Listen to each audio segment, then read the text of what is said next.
SCORE is having a competition for you to win a college scholarship. Hi, my name is Rolanda Mack and I am a senior at Covington High School. Last year, I won SCORE's first Students Rise to the Challenge competition by sharing how much of a difference teachers make in preparing students like me for the real world.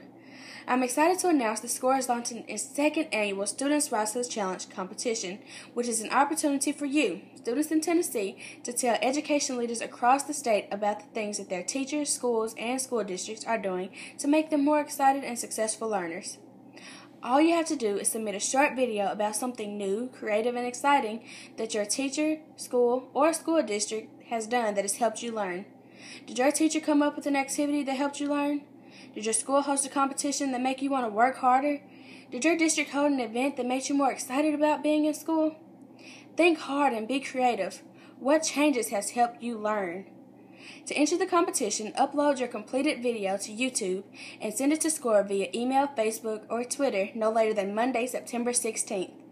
For more details, visit www.thescoresheet.org and visit my blog. This year's finalists will be invited on the stage at the SCORE Prize event on October 28th in Nashville and will meet country music singer Jody Messina. The winning video will be shown to the audience and the winner will win a $500 scholarship for college. Don't forget to submit your video by September 16th.